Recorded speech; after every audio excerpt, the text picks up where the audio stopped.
जय हिंद। आप सभी का स्वागत है आपके अपने YouTube channel Rahul talent institute में। दोस्तों आज की इस वीडियो में बात करने वाले हैं होम साइंस का चैप्टर नंबर यूनिट 1। ठीक है, क्या बात करने वाले हैं? यूनिट 1। ठीक है, यूनिट 1 में क्या देखेंगे तो आज की वीडियो में हम लोग जो है पार्ट 2 है हमारा। ठीक है, भाग 1 हमने देख लिया था, यूनिट 1 का भाग 1 वीडियो हमने देख लिया था। ठीक है, तो भाग 2 में जो है हम लोग शुरू करेंगे। 50 क्वेश्चन हमने ऑलरेडी देख लिया था भाग 1 पार्ट 1 वीडियो में। ठीक है, तो यह पार्ट 2 वीडियो होने वाला है आपका। यह सीरीज चल रहा है आपका 500 क्वेश्चन का, ये सीरीज चल रहा है। ठीक है, जिसमें कि यह दूसरा वीडियो है। ठीक है, तो देखिए क्वेश्चन हमारा है थायराइड ग्रंथि से निकलने वाला हार्मोन। ये होम साइंस का क्वेश्चन है, याद रखना है आपको, ऑल बोर्ड के अंतर्गत। ठीक है, और ज्यादातर अगर अकॉर्डिंग अगर देखें तो बिहार और यूपी बोर्ड के लिए तो बहुत ज्यादा इंपॉर्टेंट है ये। ठीक है, तो थायराइड ग्रंथि ध्यान से याद रखिएगा। ठीक है, इससे पहले वाला तो आपको पता होगा। ठीक, थोड़ा मोड़ा। अब देखिए थायराइड ग्रंथि से निकलने वाला हार्मोन क्या कहलाता है। क्वेश्चन क्या पूछा है, थायराइड ग्रंथि से निकलने वाला हार्मोन क्या कहलाता है। ऑप्शन है एस्ट्रोजन, थायरॉक्सिन, इंसुलिन या फिर कोई नहीं। तो इसका राइट आंसर होगा कि थायराइड ग्रंथि से निकलने वाला हार्मोन हमारा एस्ट्रोजन कहलाता है। क्या कहलाता है? एस्ट्रोजन कहलाता है थायराइड ग्रंथि से निकलने वाला हार्मोन। ठीक है, अगला क्वेश्चन है मानव शरीर का सबसे बड़ी ग्रंथि कौन है। मानव शरीर की सबसे बड़ी ग्रंथि कौन है? यकृत, थायराइड, वृषण या फिर अंडाशय। तो यकृत है मानव शरीर की सबसे बड़ी ग्रंथि। अगर बात करें तो यकृत है। ठीक है, यकृत यानी जिसको हम लोग कलेजी कहते हैं, लीवर कहते हैं, जिगर कहते हैं। ठीक है, तो वो सबसे बड़ी ग्रंथि हमारी है, जो कि पेट के हमारे किन कौन से भाग में पाया जाता है तो दाहिने भाग में पाया जाता है। कौन से भाग में? दाहिने भाग में पाया जाता है। ठीक है, किस अंतःस्रावी ग्रंथि को मास्टर ग्रंथि भी कहा जाता है? याद रखिएगा, बहुत इंपॉर्टेंट क्वेश्चन है ये। किस अंतःस्रावी ग्रंथि को मास्टर ग्रंथि कहा जाता है? मास्टर ग्रंथि। ऑप्शन है आपका, क्या ऑप्शन है? पीयूष या फिर अधिवृक्क ग्रंथि, थायराइड ग्रंथि या थाइमस ग्रंथि। तो इसका राइट आंसर होगा पीयूष ग्रंथि को हम लोग मास्टर ग्रंथि कहते हैं। पीयूष ग्रंथि को कौन सा ग्रंथि कहते हैं? मास्टर ग्रंथि कहते हैं पीयूष ग्रंथि को। पीयूष ग्रंथि को कौन सा ग्रंथि? मास्टर ग्रंथि। ठीक है, चलिए अगला क्वेश्चन देखेंगे हम लोग। अगला क्वेश्चन है रजोधर्म। रजोधर्म जिसको मासिक धर्म भी कहते हैं। क्वेश्चन है कि रजोधर्म या फिर मासिक धर्म स्त्रियों में सामान्यतः कब समाप्त हो जाता है। मासिक धर्म जो है वो स्त्रियों में सामान्यतः कब समाप्त हो जाता है?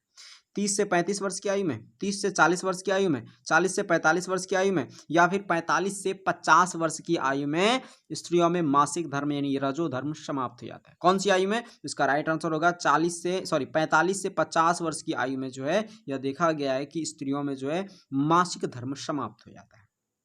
उसके बाद अंडे और शुक्राणु के संयोजन की प्रक्रिया को क्या कहते हैं? अंडे और शुक्राणु के संयोजन की प्रक्रिया को क्या कहते हैं? ऑप्शन है निषेचन, प्रसव, भ्रूण या फिर ऑल। तो देखिए अंडे और शुक्राणु का संयोजन मतलब मिलना क्या कहलाता है? निषेचन कहलाता है। ठीक है, क्वेश्चन अगला है इनमें कौन गर्भावस्था परीक्षण है? गर्भावस्था का परीक्षण की गर्भ धारण कर चुके हैं उनका परीक्षण कौन कौन सा है? मूत्र की जांच, रक्त की जांच या फिर वजन की जांच या फिर ऑल। तो इसका राइट आंसर हो जाएगा मूत्र की जांच। ठीक है, इसी के द्वारा जांच से जो है हम लगा सकते हैं पता कि गर्भावस्था है या फिर नहीं। ठीक है, अगला क्वेश्चन ध्यान से पढ़िएगा। क्वेश्चन है हार्मोन असंतुलन के सामान्य लक्षण क्या है? हार्मोन असंतुलन के यानी हार्मोन असंतुलन के सामान्य लक्षण क्या है? कि हार्मोन इसमें जो है असंतुलित हो चुका है, संतुलन रूप से नहीं है, सामान्यतः इसमें हार्मोन वो नहीं है, असंतुलित हो चुका है। तो इसका लक्षण क्या देखने को मिलता है? तो वो देखिए क्वेश्चन है, ऑप्शन है पेट की वसा का बढ़ना, अनिद्रा या फिर घबराहट या फिर चिड़चिड़ापन या फिर ऑल। तो देखिए अगर हार्मोन असंतुलन हो गया है ना, असंतुलन हो गया है तो सामान्य रूप से जो लक्षण देखने को मिलता है पेट में वसा भी हो जाता है, पेट की वसा का बढ़ना हो जाता है, अनिद्रा यानी कि नींद आपको आना कम हो जाता है, साथ साथ घबराहट और चिड़चिड़ाहट की स्थिति आपको उत्पन्न होने लगती है यानी ऑल। ठीक है, अगला क्वेश्चन है स्त्रियों के अंडाशय में किसका निर्माण होता है? स्त्रियों के अंडाशय में किसका निर्माण होता है? अंडाणु का, एस्ट्रोजन का, प्रोजेस्ट्रॉन का या फिर ऑल का। तो इसका राइट आंसर हो जाएगा अंडाणु का। क्या होगा? अंडाणु। स्त्रियों के अंडाशय में किसका निर्माण होता है? अंडाणु का। ठीक है, अगला क्वेश्चन है 60 नंबर देखिए, किस हार्मोन के कम स्राव से पुरुष में पुरुषत्व की कमी हो जाती है? कम स्राव होने से पुरुष में जो है पुरुषत्व की कमी, पौरुष की कमी जो है उनमें हो जाती है। Oestrogen, oestrogen oestrogen oestrogen oestrogen और ये एंड्रोजन है यार, प्रोजेस्ट्रॉन या फिर कोई नहीं। तो इसका राइट आंसर हो जाएगा हमारा क्या बोलते हैं? एंड्रोजन। एंड्रोजन हार्मोन की जो है कमी के कारण जो है पुरुष में पौरुषत्व की कमी हो जाती है। ठीक है, अगला क्वेश्चन 61 नंबर क्वेश्चन ध्यान से पढ़िएगा। क्वेश्चन ध्यान से पढ़िए पहले। ठीक है, क्वेश्चन है इनमें कौन पुरुष प्रजनन तंत्र का भाग नहीं है? मतलब पुरुष के जो है पुरुष का ऐसा कौन सा भाग नहीं है जो कि प्रजनन तंत्र में भाग नहीं लेता है? शुक्राशय, वृषण, प्रोटेस्ट या फिर अंडाशय ग्रंथि। अब देखिए अंडाशय जो है वो स्त्रियों की प्रजनन तंत्र है, तो हमारा अंडाशय हो जाएगा, पुरुष के प्रजनन तंत्र का भाग नहीं है ना। अगला क्वेश्चन है, कौन हार्मोन केवल पुरुषों में स्रावित होता है? केवल पुरुषों में स्रावित होता है? एंड्रोजन, एंड्रोजेंस या थायरॉक्सिन या एस्ट्रोजन या फिर प्रोलैक्टिन? क्या है? प्रोलैक्टिन। क्या पूछा है? बोल रहा है कौन पुरुषों में केवल स्रावित होता है? केवल पुरुषों में। तो हमारा थायरॉक्सिन जो हो गया ये केवल और केवल पुरुषों में ही स्रावित होता है, ठीक है, थायरॉक्सिन हार्मोन। अगला है, अतिसार किससे फैलता है? अतिसार किससे फैलता है? विषाणु से, जीवाणु से, न्यूयोर्किकस से या फिर विब्रियो कोमा से? क्या बोल रहा है? विब्रियो कोमा से। तो इसका राइट आंसर हो जाएगा जीवाणु से। अतिसार जो फैलता है वो जीवाणुओं से ही फैलता है। अगला क्वेश्चन है, संक्रमण की पहली अवस्था क्या है? मतलब संक्रमण कोई व्यक्ति हो चुका है, उसकी पहली अवस्था क्या है? तो संक्रमण की पहली अवस्था की अगर बात करें तो ऑप्शन है उद्भव काल, संक्रमण काल, टीकाकरण या फिर पृथक काल। इसका राइट आंसर होगा उद्भव काल। क्या हो जाएगा? उद्भव काल। अगला क्वेश्चन देखिए, अगला क्वेश्चन है, क्रियात्मक विकास का क्रम क्या है? क्रियात्मक विकास का क्रम कौन सी है? मस्तकाधोमुखी या फिर निकट दूरी का विकास क्रम या फिर ए बी दोनों या कोई नहीं? इसका राइट आंसर क्या हो जाएगा? इसका राइट आंसर हो जाएगा मस्तकाधोमुखी और निकट दूरी का विकास क्रम। ये क्रियात्मक विकास के अंतर्गत आता है, क्रम के अंतर्गत आता है, दोनों हो जाएगा, ठीक है। पेचिश से पीड़ित छोटे बच्चों को दिया जाना चाहिए, पेचिश से पीड़ित छोटे बच्चों को क्या दिया जाना चाहिए? ऑप्शन है पतला दूध, चीनी युक्त गर्म दूध, नमक युक्त ठंडा पानी यानी ओआरएस का घोल, या फिर नमक युक्त ठंडा पानी यानी ओआरएस का घोल, या फिर नमक व चीनी युक्त पानी। तो देखिए क्वेश्चन पूछा है पेचिश से पीड़ित, तो पेचिश से पीड़ित छोटे बच्चों को जो है ना नमक और चीनी युक्त पानी का घोल देना चाहिए, ठीक है। अगला क्वेश्चन देखिए क्या है। अगला क्वेश्चन हमारे पास है 67 नंबर, एड्स फैलता किसके द्वारा? हाथ मिलाने से, संक्रमित सुइयों से, साथ साथ खेलने से या फिर कोई नहीं? इसका राइट आंसर हो जाएगा संक्रमित सुइयों से जो है हमें एड्स फैल सकता है, ठीक है। अगला है बीसीजी, बीसीजी का टीका दिया जाता है जन्म के समय, 1 वर्ष के बाद या फिर 2 वर्ष में या फिर कोई नहीं? तो इसका राइट आंसर क्या हो जाएगा? राइट आंसर होगा जन्म के समय जो है बीसीजी का टीका दिया जाता है। अगला क्वेश्चन है, किस जीवाणु के संक्रमण से कुकुर खांसी, क्या है, कुकुर खांसी रोग होता है? किस जीवाणु के संक्रमण से, है ना, किस जीवाणु के संक्रमण से कुकुर खांसी होता है? ऑप्शन है स्टेप्टोकोकस या फिर न्यूसोकोकस या स्टेलेफाइलोफोकस या फिर बैसिलस। तो बैसिलस के यानी कि बैसिलस के संक्रमण से, बैसिलस जीवाणु के संक्रमण से हमें कुकर खांसी रोग हो सकता है, ठीक है। बैसिलस पिट्यूटिस भी है, बैसिलस पिट्यूटिस। अगला देखिए, अगला क्वेश्चन है, पोलियो रोग किस उम्र के बच्चों को अधिकतर होता है? पोलियो रोग जो होता है वो किस उम्र के बच्चों को होता है? 1 वर्ष के बच्चों को, 3-4 वर्ष के बच्चों को, या नवजात शिशुओं को, या फिर कोई नहीं? तो इसका राइट आंसर क्या होगा? 1 से 2 वर्ष के बच्चों को ज्यादातर पोलियो होता है, ठीक है।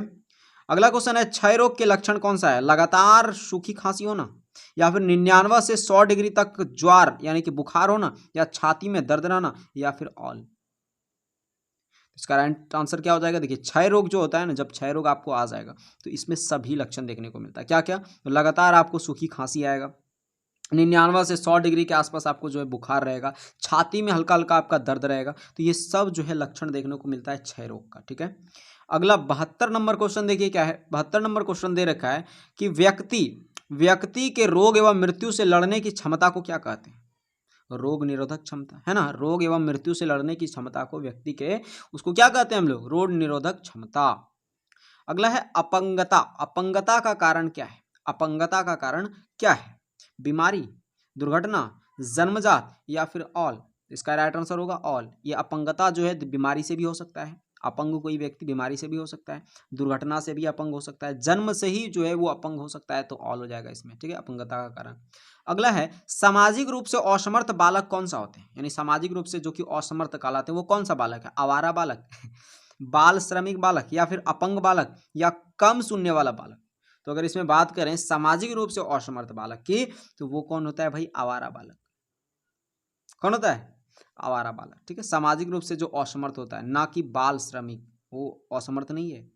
ठीक ना, वो अपनी पेट का गुजारा करने के लिए वो कोई काम तो कर रहा है, तो वो जो है असमर्थ बालक नहीं है, बल्कि बालक असमर्थ कौन है? आवारा बालक, जो कि कोई काम धंधा नहीं कर रहा है। ठीक है, ना तो पढ़ाई कर रहा है, ना तो काम कर रहा है, ना तो देश के विकास के लिए कोई भी महत्ता कोई भी चीज़ नहीं कर रहा है, ना तो किसी का बात सुन रहा है। मतलब जब मन हुआ बस ठूस लिया और अपना काम करना शुरू कर दिया, खेलना पीलना, बस यही चीज़। ऑप्शन है और अपंग बालक, तो अपंग बालक जो है अगर आप सही से देखें तो अपंग बालक जो असमर्थ नहीं कहलाते, क्योंकि अगर आप वो पढ़े लिखे हैं, है ना, तो उसको हम कैसे कहेंगे कि असमर्थ बालक है ये? कम सुनने वाला बालक भी नहीं होगा, है ना। अगला देखिए क्वेश्चन क्या है। अगला क्वेश्चन है कि असहाय बच्चे कहे जाते हैं, कौन से बच्चे जो है असहाय कहे जाते हैं? तो बात करें अगर असहाय बच्चे कहे जाने वाले, तो कौन से बच्चे ऐसे हैं जो कि असहाय कहे जाते हैं? ऑप्शन है मंद बुद्धि बालक, बहरा और गूंगा बालक, अंधा बालक, या फिर कोई नहीं। तो इसमें देखिए कोई नहीं ऐसा, मतलब मंद बुद्धि बालक भी असहाय नहीं कहा जाता है, ठीक है। बहरा और गूंगा भी जो है असहाय नहीं कहा जाता, अंधा भी असहाय नहीं कहा जाता है। इसमें से जो है कोई भी असहाय नहीं कहा जाएगा, असहाय कोई भी नहीं कहा जाएगा, ठीक है। अगला क्वेश्चन है कि प्रोटीन की कमी से बच्चों में कौन सा रोग होता है? ध्यान से क्वेश्चन पढ़िएगा। बोल रहा है प्रोटीन की कमी से बच्चों में कौन सा रोग होता है? प्रोटीन की अगर कमी हो जाएगी ना, तो आपको क्वाशीओरकर रोग होता है, जो कि आप अगर छठा क्लास का साइंस अगर आप पढ़े हैं तो उसमें क्वाशीओरकर रोग के बारे में बहुत अच्छा से बताया गया है, जिसमें कि खाली हड्डी झल करने लगता है शरीर में, ठीक है। तो प्रोटीन की कमी से बच्चों में क्वाशीओरकर रोग होता है। देखिए यहाँ से आप चाहें तो इसका एक स्क्रीनशॉट ले सकते हैं। अब हम लोग देखेंगे अगला, ठीक है। ये हमारा 76 क्वेश्चन तक देख लिया हमने। अब यहाँ से देखिए क्वेश्चन है 77 नंबर क्वेश्चन है। क्या क्वेश्चन है? बोल रहा है बच्चों में, क्वेश्चन ध्यान से पढ़िएगा, बोल रहा है बच्चों में विकलांगता के क्या कारण है? बच्चों में जो विकलांगता लगभग आता है उसका कारण क्या है? यही पूछा है ना, बच्चों में विकलांगता के कारण क्या है?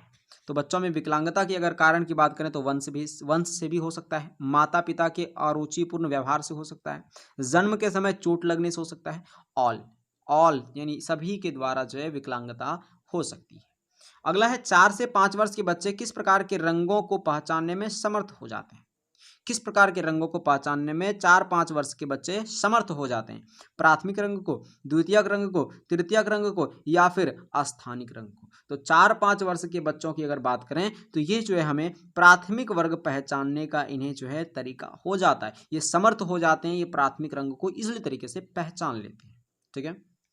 अगला क्वेश्चन देखिए। अगला क्वेश्चन है बालवाड़ी, बालवाड़ी यानी आड़ीवाड़ी, है ना, आंगनवाड़ी, ठीक है। बालवाड़ी कितने वर्ष तक की आयु के बच्चों की आवश्यकताओं को पूरा करता है? बालवाड़ी जो है कितने वर्ष तक की आयु के बच्चों की आवश्यकताओं को पूरा करता है? 3 वर्ष, 5 वर्ष, 6 वर्ष, या फिर 9 वर्ष? तो बालवाड़ी जो है वो कितने वर्ष के बच्चों की आवश्यकता को पूरा करता है? 6 वर्ष तक बच्चों की आवश्यकता इसमें रहती है। उसकी आयु जो है वो 6 वर्ष तक ही रहती है बालवाड़ी में, यानी कि आंगनवाड़ी में, ठीक है। अगला है इनमें से कौन सा सामाजिक व्यवहार बाल्यावस्था में विकसित होता है? कौन सा ऐसा व्यवहार है जो कि बाल्यावस्था में विकसित होता है बच्चों का? सामाजिक विभेदन, मित्रता, सहानुभूति, या फिर प्रतियोगिता? तो इसका राइट आंसर होगा मित्रता जो है ज्यादातर अगर देखें तो बाल्यावस्था में विकसित होती है। अगर आप देखेंगे ना तो बच्चे जो होते हैं वो खिलौने के लिए लड़ जाते हैं, लेकिन बाल्यावस्था में जो है उनका जो मित्र होता है बहुत ज़्यादा बनता है, ठीक है। तो बाल्यावस्था में अगर विकसित मित्रता की बात, विकसित सामाजिक व्यवहार की बात करें तो वो मित्रता होती है, ठीक है। इसका नोट्स आप बनाते जाइएगा, साथ ही साथ बता दिए वीडियो पोस्ट करते जाइए, जैसे होता है ना, वीडियो पोस्ट कीजिए और लिखिए क्वेश्चन, नोट कीजिए। बिना नोट के आप घंटा कुछ नहीं कर पाएंगे, बस ऐसे ही वीडियो देखिएगा, फालतू का कोई फायदा नहीं, ठीक है, खाली टाइम बर्बाद होगा इससे। उसके बाद है, वैसे आप अगर 3-4 बार अगर आप सुनते हैं, ध्यान से देखते हैं फोकस करके, तो मैं कुछ कहा सकता हूँ कि आपको बहुत हद तक याद हो जाएगा। लेकिन हाँ, अगर नोट्स बना लेते हैं तो आपको और भी अच्छे तरह से याद हो जाएगा, ठीक है। अगला क्वेश्चन है विकासात्मक मनोविज्ञान उपयोगी है? विकासात्मक मनोविज्ञान जो है वो किसके लिए उपयोगी है? बच्चों के लिए, शिक्षकों के लिए, माता पिता के लिए, या फिर ऑल यानी इनमें से सभी के लिए? तो बात करें कि विकासात्मक मनोविज्ञान उपयोगी है तो वो बच्चों के लिए है, ठीक है। विकासात्मक मनोविज्ञान यानी मन का विकास के लिए जो विज्ञान होता है उपयोगी, वो बच्चों के लिए अत्यधिक होता है, ठीक है। कितने माह का बच्चा गलगलाना सीख लेता है? गलगलाना मतलब नहीं होता ऐसे करना शुरू कर देता है, एक होता है भाषा उनकी, शुरुआत में बच्चे सब जो है गलगलाना सीख लेता है, किस उम्र में? तो बात करें किस आयु में बच्चे जो है गलगलाना सीख लेते हैं, तो हमारा जो है हो जाएगा यहाँ पे 3 माह के बच्चे जो है ना वो गलगलाना सीख लेते हैं, ठीक है। अगला है किस आयु, क्वेश्चन क्या है ध्यान से पढ़िएगा। क्वेश्चन बोल रहा है किस आयु पर शिशु घुटने के बल चलने लगता है? किस आयु पर शिशु जो है वो घुटने के बल चलने लगता है? तो 11 से 12 माह की आयु के आसपास जो है बच्चे घुटने के बल चलना सीख जाता है। अगला क्वेश्चन देखिए, बोल रहा है कि WHO, क्वेश्चन ध्यान से पढ़िए, WHO का पूरा नाम क्या होता है? WHO का पूरा नाम क्या होता है? ऑप्शन है world health organisation, women health organisation, या फिर फूड एंड एग्रीकल्चर ऑर्गेनाइजेशन, या फिर कोई नहीं। तो देखिए WHO का फुल फॉर्म होता है वर्ल्ड हेल्थ ऑर्गेनाइजेशन। क्या होता है? World health organization. ठीक है, ए नंबर सही हो जाएगा आपका। अगला है सांकेतिक भाषा होती है। सांकेतिक भाषा कौन से बच्चों के लिए होती है? संकेत द्वारा जो है उन्हें बताया जाता है। ये कौन से बच्चों के लिए होती है? तो बात करें सांकेतिक भाषा, तो वो गूंगे और बहरे बच्चों के लिए होती है सांकेतिक भाषा। संकेत द्वारा उन्हें बताया जाता है। भाई ये देखिए आप, ठीक है, गूंगा जो होता है और बहरा जो होता है, जो सुन नहीं सकता है और जो बोल नहीं सकता है, उनके लिए सांकेतिक भाषा का यूज होता है। ठीक है, अगला क्वेश्चन है कि महिला प्रजनन तंत्र इनमें कौन सा है? महिला प्रजनन तंत्र करता है ना, सॉरी, महिला प्रजनन तंत्र इनमें कौन सा है? अंडा उत्पन्न करता है। महिला प्रजनन तंत्र क्या करता है? अंडा उत्पन्न करता है, बच्चों को जन्म देता है, या फिर हार्मोन उत्पन्न करता है, या फिर ऑल, है ना, हार्मोन उत्पन्न करता है या फिर ऑल। तो अगर बात करें यहाँ पे तो ये ऑल हो जाएगा। महिला प्रजनन तंत्र जो है अंडा उत्पन्न करता है, साथ साथ बच्चों को जन्म देता है, हार्मोन उत्पन्न करता है, ठीक है, लिंग के लिए। उसके बाद जो है ऑल, इसमें ऑप्शन ऑल हो जाएगा। ठीक है, अगला देखिए, अगला है कौन सा हार्मोन केवल महिलाओं में स्रावित होता है? ऐसा कौन सा हार्मोन है जो कि केवल जो है महिलाओं में ही स्रावित होता है? तो ये हमारा है प्रेलैक्टिन। प्रेलैक्टिन जो है केवल महिलाओं में ही स्रावित होता है। बाकी जितना भी ये पुरुष में हो गया थायरॉक्सिन, है ना, ड्रेलिन, इंसुलिन, ये सब जो है सब में स्रावित होता है, लेकिन केवल अगर बात करें तो प्रोलैक्टिन जो है वो महिलाओं में ही स्रावित होने वाला हार्मोन है। ठीक है, अगला क्वेश्चन देखिए क्या है। अगला क्वेश्चन है कि मासिक धर्म यानी चक्र, मासिक चक्र में गलत है, क्या चीज गलत है मासिक चक्र में? खून का सामयिक बहाव, या फिर हमेशा बहुत कष्टदायक होता है, गर्भावस्था को छोड़कर एक महिला की पूरी प्रजनन अवधि में होती है, इनमें से कोई नहीं। तो अगर बात करें मासिक चक्र में गलत जो है क्या है, तो अगर बात करें यहाँ पे मासिक चक्र में गलत क्या है, तो हमारा राइट आंसर होगा इनमें से कोई नहीं। इसमें से कोई चीज ऐसा है क्योंकि कोई गलत है ही नहीं, तो सब चीज इसमें सही है लगभग लगभग। ठीक है, इसमें कोई गलत नहीं है। अगला देखिए, अगला क्वेश्चन है एरिक एरिक्सन ने वृद्धावस्था को कौन सी अवस्था कहा? एरिक एरिक्सन ने वृद्धावस्था को कौन सी अवस्था कहा? वृद्धावस्था को जो है उसने कौन सी अवस्था के नाम से जाना है?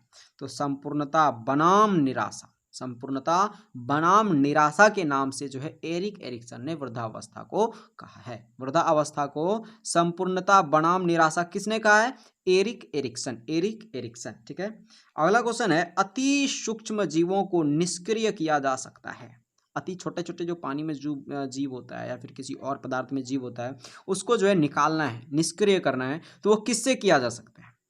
तो बात करें कि अति सूक्ष्म जीवों को निष्क्रिय किया जाता है तो उबाल करके, है ना, पानी में जो छोटे छोटे होते हैं कण वगैरह या फिर गंदगी जो होते हैं, छोटे छोटे जीव भी उसमें अगर पाए जाते हैं, तो उसको अगर आप उबालिएगा ना तो खत्म हो जाता है। ठीक है, अगला देखिए 91 नंबर क्वेश्चन क्या है। 91 नंबर क्वेश्चन है मानव शरीर रचना की इकाई होती है, मतलब मानव शरीर की रचना की अगर सर्वप्रथम इकाई की बात करें, मानव मतलब मानव शरीर की रचना जो हुई है वो किससे हुई है? कोशिका से, अस्थि से, उत्तक से, या तंत्र से? तो बात करें मानव शरीर की रचना जो है वो हमारे कोशिका से हुई है, क्योंकि मानव शरीर की सर्वप्रथम सबसे सूक्ष्मतम इकाई है कोशिका। कोशिका से ही हमारे शरीर का निर्माण हुआ है। लाखों कोशिकाएं, एक उंगली में जो है लाखों संख्या में कोशिकाएं।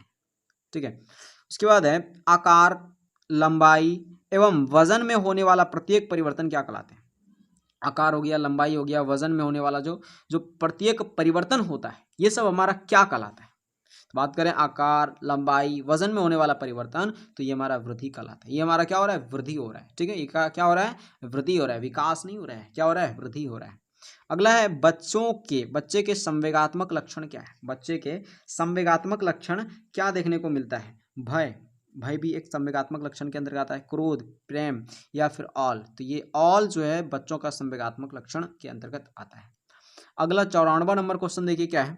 बोल रहा है कि कितना % पानी की कमी से बच्चे की मृत्यु हो जाती है? कितने % पानी की कमी से बच्चे की मृत्यु हो जाती है? 10% पानी की कमी से, 15% पानी की कमी से, 20% पानी की कमी से, या 25% पानी की कमी से? तो बात करें बच्चे की मृत्यु कितने % पानी से हो जाती है, तो वह 20% पानी की कमी से बच्चे की मृत्यु हो जाती है।